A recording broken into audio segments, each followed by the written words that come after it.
Vamos a la palabra de Dios en el libro de Job capítulo 21, versículo 15,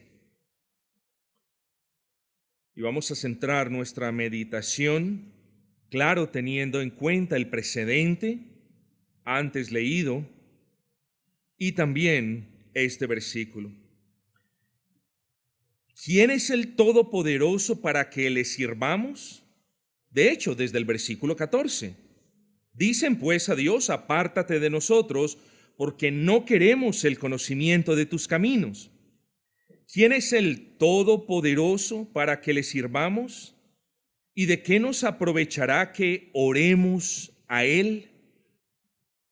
Hermanos, es mucho lo que hemos hablado del tema de los caminos en meses y en años pasados.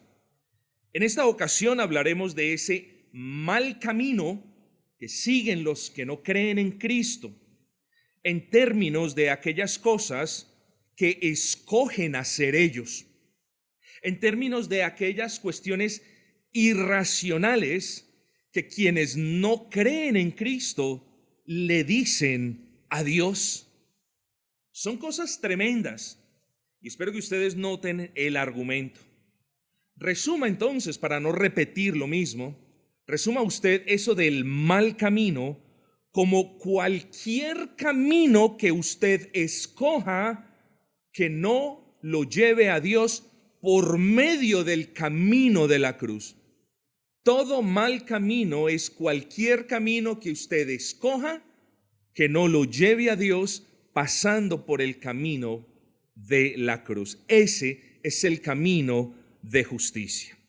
Así que, hermanos, en el corto tiempo de la mañana de hoy hablaremos de tres cuestiones en particular. Vamos a hablar un poco acerca de la vida de quienes escogen los malos caminos. Luego vamos, con temor y temblor, a hacerle una advertencia a esos amigos que escogen el mal camino, pero no nos podemos ir de este lugar sin hablar de la promesa que hay aún para quienes hasta el día de hoy han escogido el mal camino. Es necesario, no obstante, que demos un poco de trasfondo al respecto. Todos ustedes saben, la mayoría sabe lo que le pasó a Job. Era un hombre justo, piadoso, varón honesto, pero Dios decidió probarlo y usó a Satanás para tal propósito. Satanás entonces toca el cuerpo de Job, le da una gran enfermedad, le quita a sus hijos, lo deja en la calle, como solemos decir, y luego vinieron algunos amigos suyos, tres en particular, dizque a consolarlo. El punto es que lo que le decían estas personas a Job terminaron convirtiéndose en juicios en contra de Job, en acusaciones contra Job, cuando en realidad Job era un varón justo y en él no había impiedad. Es cierto, en el libro de Job encontramos algunos vestigios de queja, de algún tipo de reclamo quizás, pero en realidad Job mantuvo su justicia recta aún en medio de estas vicisitudes. En el pasaje que acabamos de leer, es decir, en el pasaje de Job capítulo 21, los primeros 15 versículos, podemos ver a Job respondiendo una argumentación. Ahorita no tenemos tiempo para hablar de esa argumentación, pero la argumentación corría alrededor de las siguientes líneas. Las cosas malas les pasan a los malos. Es como si le estuviesen diciendo a Job: todo esto que te ha venido de parte de Dios porque alguna impiedad has de tener, alguna iniquidad has de tener, algún pecado debiste haber cometido y por eso tienes lo que tienes. Hermanos, y la contestación de Job en este capítulo 21 es al respecto de refutar lo que esas personas, lo que esos amigos decían. De hecho, Job en su argumentación reconoce que Dios, conforme a su voluntad, en ocasiones castiga severamente al impío, pero Job no niega que siempre sea así. Job, de hecho, sostiene que muy a menudo Dios hace lo contrario con el impío, como parte del juicio. Es decir, Dios le permite que muchas veces a los pecadores que disfruten de muchas cosas que los justos no tienen. Dios permite que vivan vidas aparentemente tranquilas, aparentemente prósperas. Dios permite que cuando se mueren, ellos salgan de este mundo sin ninguna marca aparente de la ira de Dios. Y esto es parte del juicio. Usted se dirá, ¿pero por qué? Claro, es parte del juicio porque los deja a merced de sus propios corazones engañosos, de corazones que creen que están bien con Dios, de corazones que argumentan, bueno, esta prosperidad tiene que ser porque aquel ser celestial y supremo me la dio. Yo no puedo ser del todo malo. Mire mi familia, tiene dinero. Miren a mis hijos, ahora lo leíamos, están saltando de aquí para allá. Miren nuestra salud. Y ese es el punto. Dios puede, y de hecho muchas veces castiga al impío, pero no nos equivoquemos, porque otras veces permite que sus días aquí en la tierra sean muy prósperos, y eso no es señal de injusticia, sino de juicio. Entonces, pensando en estas cosas, Job dice cosas muy ciertas. Job dice que los incrédulos prosperan. Versículo 13, la primera parte dice, pasan sus días en prosperidad. Job reconoce que muchos de estos impíos mueren en aparente tranquilidad. La segunda parte del versículo 13, y en paz descienden al Seol. Job incluso le recuerda a sus amigos que muchas personas incrédulas se enriquecen. Segunda parte del versículo 7, porque viven los impíos y se envejecen y aún crecen en riquezas. O lea el versículo 10, sus toros engendran y no fallan, paren sus vacas y no malogran su cría. En medio de su dolor, Job incluso afirma que muchas de las familias de los incrédulos son conocidas por tener algo que él perdió: multitud de hijos. Versículo 11, salen sus pequeños como manada y sus hijos andan saltando al son del tamborín y de cítara saltan. Y como si lo anterior, y aquí entramos en el razonamiento, y como si lo anterior no fuese poco, Job les dice a sus amigos que muchos de los que aborrecen a Dios, ojo con esto, Job les dice que muchos de los que no creen en Dios, que muchos de los que rechazan la palabra de Dios, de los que desconocen la autoridad de Dios sobre ellos, Job dice que esas personas son tan atrevidas que le hablan a Dios de cierta manera y es como si nada pasara. Y ahí es cuando venimos al versículo 14. Dicen pues los impíos a Dios, apártate de nosotros, porque no queremos el conocimiento de tus caminos. Versículo 15, dicen los impíos, ¿quién es el Todopoderoso para que le sirvamos? ¿Y de qué nos aprovechará que oremos a él? Amigo, lo que Job dice es sabio, pero ustedes lo saben. Lo que quizás ustedes no saben es que así piensan los incrédulos y así piensan algunas personas que, llamándose creyentes, proceden de la misma manera. Muchos de quienes no conocen a Cristo de manera salvífica y personal piensan que porque son prósperos en su negocio, Dios está con ellos.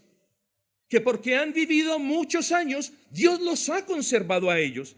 Que porque gozan de una buena salud, tiene que ser porque ellos no han caído en pecados. Ustedes vienen la mayoría de trasfondos donde la enfermedad se relaciona con el pecado. Por tanto, una persona que es saludable se le reconoce como una persona que no está en pecado. Así piensa el impío.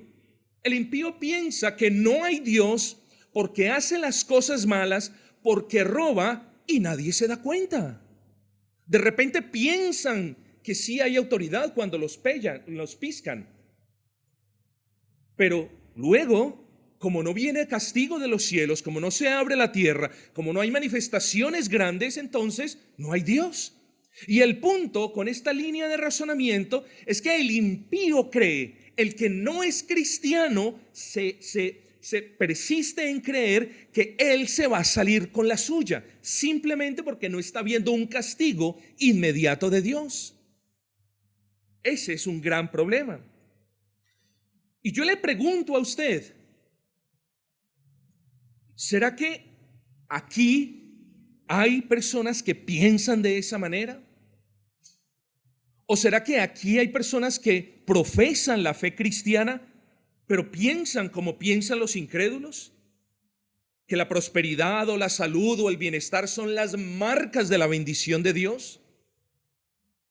¿Será que entre ustedes hay personas que piensan que la fe es personal? Es decir, que usted puede pensar al respecto de la palabra como usted quiera, o que usted puede creer en el Señor como a usted mejor le parezca. ¿Será que aquí hay alguno que se llama cristiano y cree en ese Cristo Salvador, pero no en ese Cristo Señor y Gobernador? Bueno, esa es la pregunta que yo me hago. Hágase esta pregunta usted también conmigo. ¿Será que entre los aquí presentes hay quienes dicen con su boca, Dios existe, pero en sus corazones le están diciendo a Dios, apártate de nosotros porque no queremos el conocimiento de tus caminos? ¿Cuántas veces has escuchado el evangelio que te muestra el camino a la cruz y tú has dicho, no queremos ir por ese camino?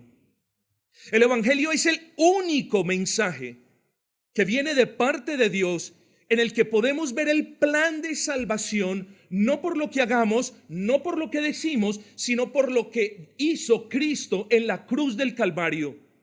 Por tanto, si usted se rehúsa a seguir ese camino que yo ahora le muestro hacia la cruz, usted está escogiendo camino de muerte. O en palabras de lo que hemos leído, usted dice, qué bonito el sermón, qué útil la predicación, pero no. Yo por ese camino no sigo. Apártate de mí, Dios, porque no quiero conocer ese camino. Por eso hablamos de una actitud irracional. Es el único camino que lleva a Dios y usted le dice a Dios, no quiero el conocimiento de sus caminos. Es el único camino que le provee la sombra de la justicia de Cristo, en el que usted puede estar en paz con Dios, y usted está diciendo, apártate porque no quiero conocer tu camino. Es como si usted supiera más que Dios. Yo conozco mi camino, sé que por aquí voy bien, sé que este camino es el camino que me va a llevar a la salvación. Oh, querido amigo, tenga cuidado, porque puede que usted esté diciendo, Dios existe, y escucha el evangelio y no quiere caminar el camino del evangelio, porque usted aparentemente tiene otro mejor camino. Pero continúese preguntando, ¿será que entre ustedes, quizás usted, no lo sé, hay alguien que dice con su boca, oh, Dios es muy bueno y me provee?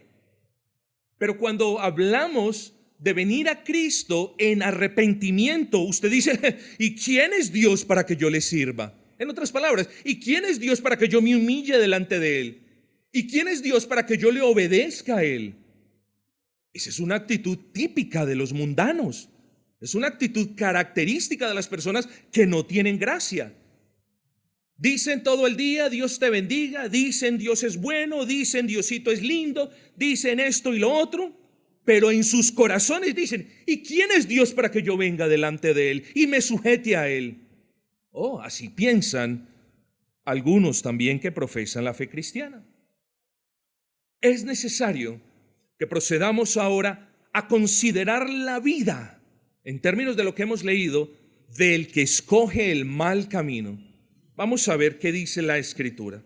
La vida de aquel que escoge el mal camino. ¿Cómo viven los que no tienen fe en el Hijo de Dios? ¿Cómo viven los incrédulos? Bueno, tenemos que apelar al texto. Versículo 14, la primera parte. Son personas que viven apartadas de Dios. Estos impíos, los incrédulos, quienes hasta hoy no han creído en Cristo, quienes hasta hoy persisten en andar en los malos caminos, dicen pues a Dios: apártate de nosotros. Cuando usted le dice a Dios, y esto va para los creyentes, cuando usted le dice a Dios: apártate de nosotros, ustedes me están respondiendo: no, yo nunca le digo a Dios eso. No, usted le dice a Dios: apártate de mí, cuando usted no quiere vivir en el gobierno del Altísimo. Entonces no le diga a Dios en oración: oh Señor, estoy cercano a ti, o acércate a mí, cuando en su corazón usted no quiere vivir conforme la ley de Dios. Dios nos gobierna por medio de su ley. Es un gobierno amoroso, es un gobierno justo, es un gobierno gozoso. Pero los impíos piensan así: apártate de mí, porque no quiero vivir bajo tu gobierno. Yo soy mi gobernador. Yo soy el que escojo mis caminos, Señor. Gracias por el evangelio. Yo escojo mis caminos. Gracias por tus bondades. Yo tengo lo mío, me lo he ganado. Estas personas, queridos amigos, son quienes por implicación desprecian la ley de Dios. Hablo de los 10 mandamientos. ¿Cómo viven los impíos? Son personas que muy a menudo, pese a saber lo que dice el Señor Jesucristo, que dice: apartaos de mí, hacedores de maldad, y que también dice: y separados de mí nada podéis hacer. Son personas que, pese a conocer esto, le dicen a Dios: apártate de mí, yo quiero vivir mi vida a mi manera. Eso es irracional. ¿Por qué es irracional? Porque si Dios dice que separados de Cristo nada podemos hacer, ¿cómo es posible que alguien crea que separado de Cristo sí puede tener una vida en gozo, en paz y en armonía, y puede también tener la esperanza de estar en comunión con Dios? Eso es irracional. Es irracional porque va en contra de la palabra de Dios. Cualquier pensamiento que vaya en contra de lo que Dios nos enseña es irracional. Pero ya hemos dicho, las personas que no conocen a Dios son personas que viven apartadas de Dios, reticentes a la ley del Señor. Pero ¿se ha preguntado usted cuál es el deseo, cuáles son los deseos de aquellos que no tienen fe en el Hijo de Dios? Bueno, vengamos a la segunda parte del versículo 14. Oiga bien: porque no queremos el conocimiento de tus caminos. Quiero el dinero, quiero la fama, quiero esto, quiero el viaje, quiero lo otro, pero el conocimiento de tus caminos, eso no lo quiero. Qué cosa tremenda. Gratuito, no lo quiero. Ya pagaron el precio de tus pecados, no lo quiero. Eso es irracional. Y esto me lleva a hablar de cuán ignorantes son los que no han visto sus pecados y los que no han visto el camino a la cruz. Y no ignorantes en el sentido de ser despectivos con la persona. Ignorantes porque pueden ser muy conocedores de otras ciencias, artes y ocupaciones, pero todo aquel que se rehúse a conocer los caminos del Altísimo se rehúsa a conocer aquello que es bueno para su alma. ¿Cómo podríamos definir a una persona que dice: no quiero el conocimiento de tu camino? ¿Cómo podríamos definirlo? Como una persona altiva y rebelde. Así son los impíos, así son los que no creen en Cristo. Muchas de estas son personas conscientes de la existencia de Dios, de la bondad de Dios, de la misericordia de Dios, del poder de Dios, pero en el momento en el que escuchan el llamado al evangelio y se les llama a seguir a Cristo, dicen: no quiero conocer tus caminos. ¿Por qué el ser humano es así? ¿Por qué el ser humano cuenta con la perversa capacidad de despreciar el único camino que Dios ha establecido para que nos reconciliemos con Él? ¿Qué lleva al ser humano a amar este mundo, a amar el pecado más que la dulzura de Cristo? ¿Qué lleva a un ser humano a desear más la ira del castigo de Dios por toda la eternidad que estar en paz con Dios también por toda la eternidad?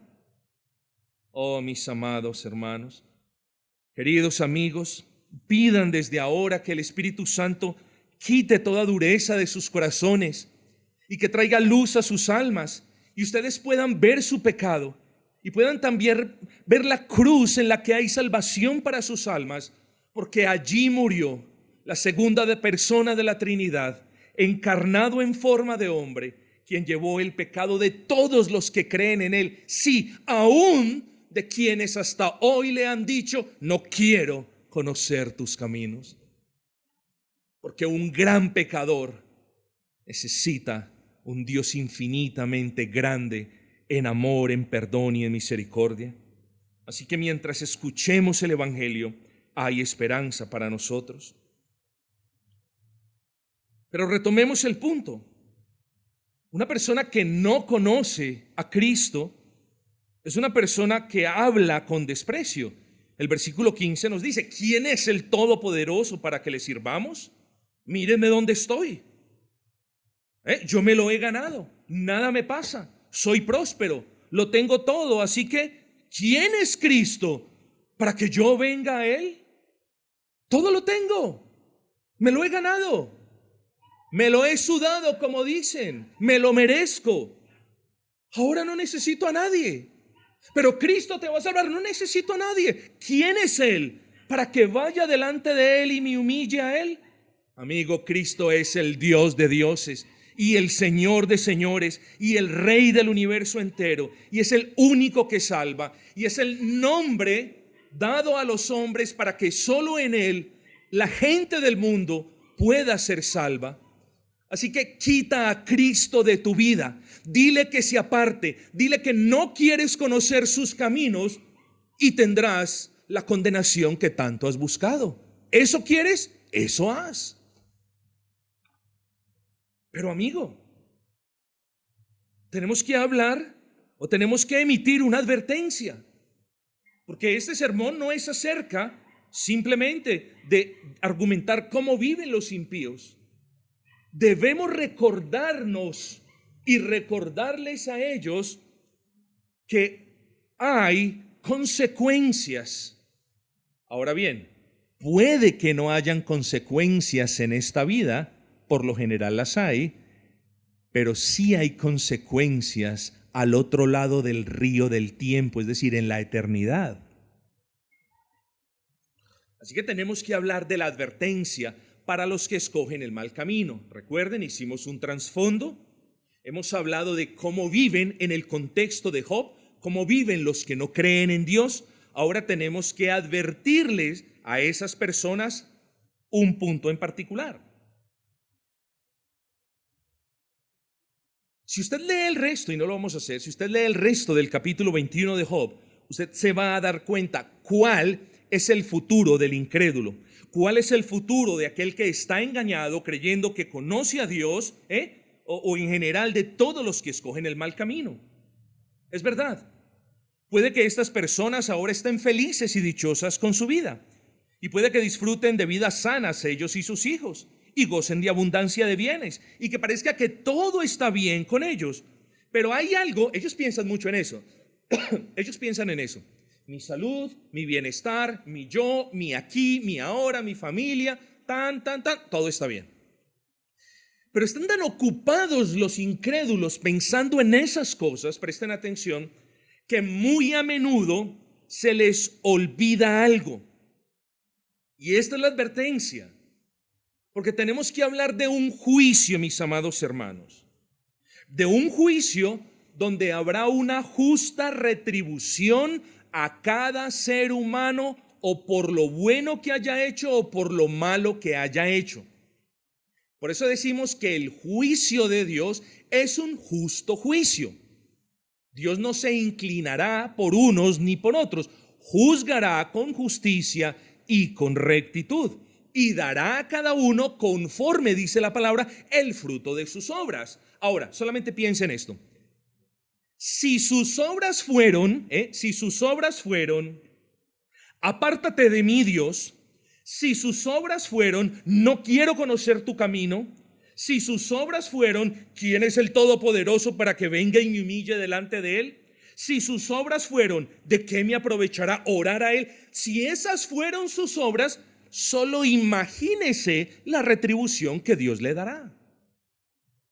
Por eso es importante hablar del arrepentimiento a este lado del río del tiempo, es decir, en este lado de la eternidad.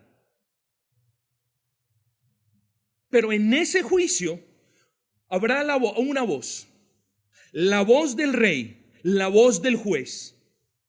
Y si me permiten supersimplificar ese juicio, en ese juicio el rey hablará dos veces. Una, para aquellos que algún día vivieron apartados de Dios, para aquellos que algún día vivieron en los malos caminos, aborreciendo a Dios, maldiciendo a Dios, despreciando a Dios, burlándose del evangelio como muchos de nosotros lo hicimos.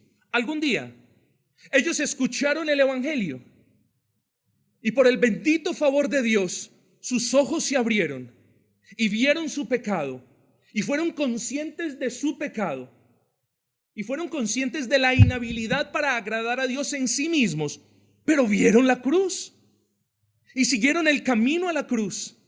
Y cansados y agobiados de una vida en el pecado, vinieron bajo la sombra de la cruz.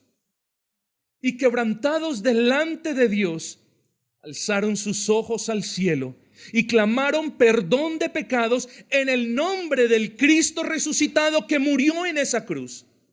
Porque ese Cristo resucitado fue muerto en esa cruz por los pecados de todos aquellos que se acercan a Él. Así que puede que hasta el día de hoy no hayas estado andando en el camino de justicia, pero quiera Dios hacerte el favor de abrirte tus ojos, de que veas tus pecados, de que sientas la necesidad que tienes de ser salvo, de que mires la cruz y que vengas a Él. Porque a todos los que en vida venimos a Él, en la eternidad escucharemos la voz del juez. Perdón.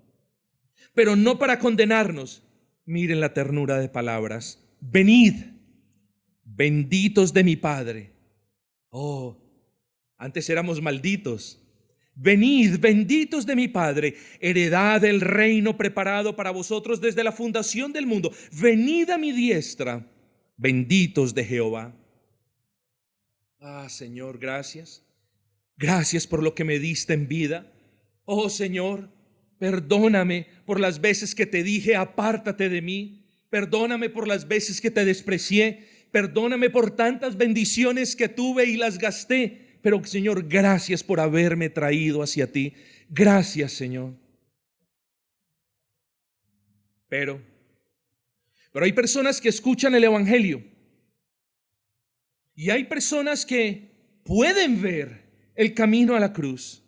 Y hay personas que lo comprenden, digámoslo así. Y hay personas que son conscientes de su pecado y de la necesidad de Cristo y de la grandeza de Cristo y no vienen a Cristo. Es cierto. El Señor no ha obrado en ellos y eso nos lleva al punto de cuán necesitado estás tú de pedirle a Dios que obre en tu corazón. Porque un conocimiento intelectual de las verdades del evangelio no te van a salvar. Lo que te salva es la gracia de Dios obrando en ti, trayéndote a Cristo, humillándote delante de Él. Y ahí entonces, creyendo en Él, tendrás perdón de pecados. Pero hoy has escuchado el evangelio. Y cuando salgas de este recinto vas a decir: no quiero conocer ese camino, no quiero seguir ese camino, no quiero ir a la cruz. Bueno, vuelvo al punto del juicio. Ese día escucharás la voz del juez. No una voz con rabia. No, ese día escucharás la voz del juez. Solo que a ustedes, solo que a los que se resisten a caminar en ese camino de la cruz, escucharán la voz del juez que les dirá: vosotros quisisteis. Hermanos, esto sí es como un poquito de invención mía. ¿Se recuerdan? Y cada vez que nos dicen se recuerdan o se acuerdan, uy, eso sí que nos molesta, ¿no es así? ¿Se acuerdan de lo que le dije? Ay, sí, pero ¿se acuerdan que en vida todo lo que me dijeron? Traje el evangelio y lo despreciaron. Extendí la mano y la despreciaron. De alguna manera me acerqué a vosotros y vosotros te apartasteis de mí. Bueno, este es el veredicto.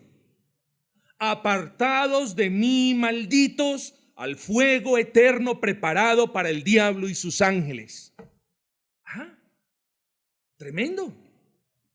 Pero no solamente hay un juicio, sino que ese juicio tiene características. Rápidamente, en ese juicio habrá gozo para los que vinieron a Cristo, pero en ese juicio habrá quebranto para quienes dijeron: no queremos conocer tus caminos. Primera parte del versículo 17. Oh, cuántas veces la lámpara de los impíos es apagada. En ese juicio habrá quebranto, y sobre ellos viene quebranto. En ese juicio habrá repartición de dolores. Versículo 17, segunda parte.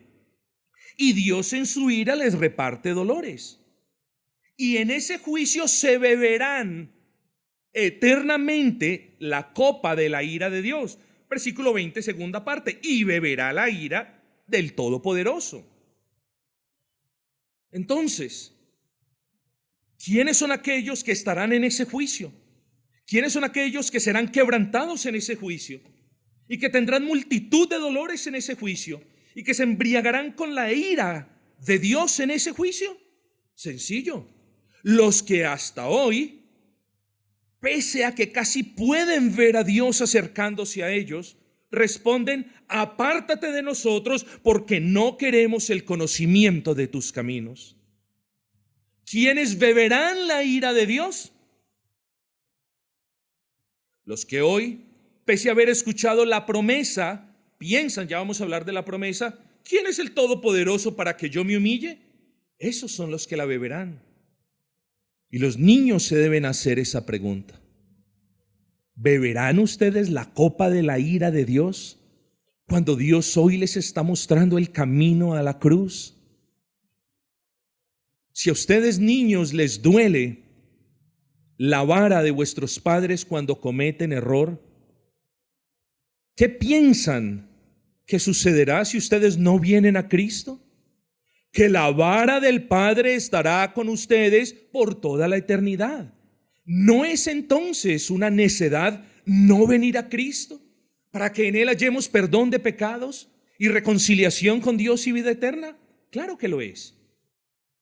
Hemos hablado de cómo viven los impíos. Hemos hablado de la advertencia del juicio que les espera a los que no creen en Cristo y solo en Cristo. Pero tenemos que hablar de la promesa. Y con esto terminamos, hermanos. La promesa para los que escogen el mal camino. ¿Sí? Antes de hablar de la promesa, quiero que se haga esta pregunta. ¿Puede haber salvación para usted que hasta hoy le ha dicho a Jehová: apártate de mí? ¿Y puede existir una promesa de salvación para usted que hasta hoy no ha querido conocer el camino de justicia? Gracias a Dios la hay. Gracias a Dios la hay. Como lo decía ahora, para un grande pecador siempre hay un Dios infinito, lleno de amor perdonador, porque solo un Dios que es amor, si quiere, puede salvar a alguien que le aborrece. Escuche, si usted no ha venido a Cristo, y solo a Cristo, y a nadie más que a Cristo, usted aborrece a Dios. No piense, usted es padre y usted es madre, y si a mí me dicen: pastor, es que yo lo amo a usted, pero aborrezco a su niña, yo le digo: amigo, usted me aborrece a mí también. No creamos que con Dios es diferente. Si no hemos venido a la fe en Cristo, si no hemos venido a abrazar a Cristo, aborrecemos a Dios. Si usted aborrece a Dios hasta el día de hoy, ¿cómo puede salvar Dios persona que tanto lo han aborrecido? Y Dios lo hace por medio de algo que es loco para el mundo, de algo que el mundo no entiende. Porque en el mundo tengo que hacer algo para recibir algo, tengo que trabajar para devengar. Pero con Dios no es así. Y por eso es tan difícil para algunas personas venir a Cristo, Porque venir a Cristo no necesita nada sino lo que Dios le ha dado, y es la fe en Él. No necesita obras, no necesita limosnas, no necesita dádivas, no necesita penitencias, no necesita arrodillarse, no necesita nada, sino simplemente venir en fe delante de Dios. Así que Dios salva por medio de la locura de la predicación del Evangelio. Y el Evangelio es un mensaje hermoso de autoría divina, en el que el Dios omnipotente promete y se compromete salvar a todos aquellos pecadores. Y no importa el pecado, y no importa cuánto tiempo se ha practicado el pecado, que vengan a Cristo en arrepentimiento y fe. Ese evangelio es un mensaje de Dios y del hombre. Nos habla de Dios, de que a Dios no se le puede sobornar, de que a Dios no se le puede decir: aquí están mis obras, dame tu salvación. Nos habla de un Dios santo que no tiene comunión ni con el pecado ni con el pecador no arrepentido. Nos habla de un Dios que demanda perfecta justicia. Nos habla de un Dios que demanda vida perfecta para ser salvos. Y cuando nosotros entonces escuchamos el Evangelio y miramos en el Evangelio, digámoslo así, esas demandas de Dios, de inmediato debemos comprender que no las podemos satisfacer. Pero ese Evangelio nos habla de Cristo, de la segunda persona de la Trinidad, de Jesús el Cristo, quien, no siendo hombre antes de ser engendrado como hombre, fue engendrado como hombre y vivió de manera perfecta como hombre,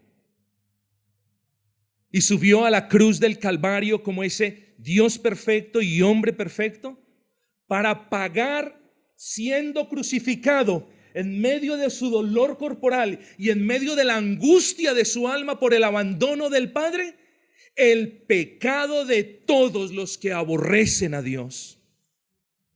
¿No es eso inmensamente maravilloso? De cómo un Dios ofendido por el pecado le tiende la mano por medio de Cristo al pecador que lo ha ofendido hasta ese momento. El Evangelio es Dios haciendo las paces con el hombre y dándole al hombre la capacidad de que venga a Cristo en arrepentimiento y fe. El hombre es incapaz de agradar a Dios, no puede tener salvación por sus obras, pero ¿qué promete el Evangelio? Salvación por medio de la fe en Cristo. ¿Qué es la fe en Cristo? Es creer que Cristo es Dios. Es creer que Cristo fue engendrado de manera milagrosa y por ende sin pecado. Es creer que Cristo jamás cometió pecado. Es creer que Cristo es el Cordero sin mancha que fue sacrificado para que por medio del derramamiento de su sangre todos los que creen en Él tengan limpieza de la culpa. Esa fe en Cristo demanda que quien crea ciertísimamente que Dios le está perdonando en el instante en el que Él viene a presentarse esgrimiendo la obra de Cristo. No la tuya, porque la tuya son como trapos de inmundicia a sus ojos, la de Cristo. Y una vez perdonado, el aborrecedor se convierte en amante del Altísimo. Y una vez perdonado, el mentiroso disfrutará de la verdad eterna. Y una vez perdonado, serás adoptado en la familia de la fe y experimentarás el poder del Espíritu Santo. Y una vez perdonado, podrás vencer el pecado y la tentación. Estas son bendiciones que se desprenden de la fe en Cristo, de la justificación por medio de la fe en Cristo. Y una vez perdonado, ahora ya no verás a los demás caminando hacia la cruz o de la cruz para adelante hacia el cielo. Ahora ya tú caminarás a su lado. Y una vez perdonado, lo más hermoso, caminarás con Dios y le conocerás más y te gozarás más con Él y te sujetarás más a Él. Oh, mi amigo, ¿para quiénes son estas promesas? De nuevo, para todos aquellos que habiendo hasta hoy escogido el mal camino, hoy pueden por su gracia ver el camino a la cruz y van a Cristo en fe para que Él sea su Salvador y vienen a Cristo en arrepentimiento para que Él sea su Señor. Aún hay salvación para aquellos que dicen: apártate de mí, no quiero conocer tus caminos. Vengamos al Señor, creyentes y no creyentes. Los creyentes vengamos arrepentidos, porque en ocasiones nos resistimos al gobierno de Cristo. Los no creyentes vengan abrazando a Cristo, crean las promesas que fueron hechas hoy en el nombre de Cristo y vengan con fe, teniendo la plena certeza de que en el momento que se acerquen, ahí serán perdonados. Pues no son perdonados por lo que sean o por lo que digan o por lo que hagan, sino que son perdonados por la fe que Dios les ha dado en ese Cristo que murió por ellos. Abraza ese Cristo, abraza sus promesas y comenzarás entonces a caminar por el buen camino.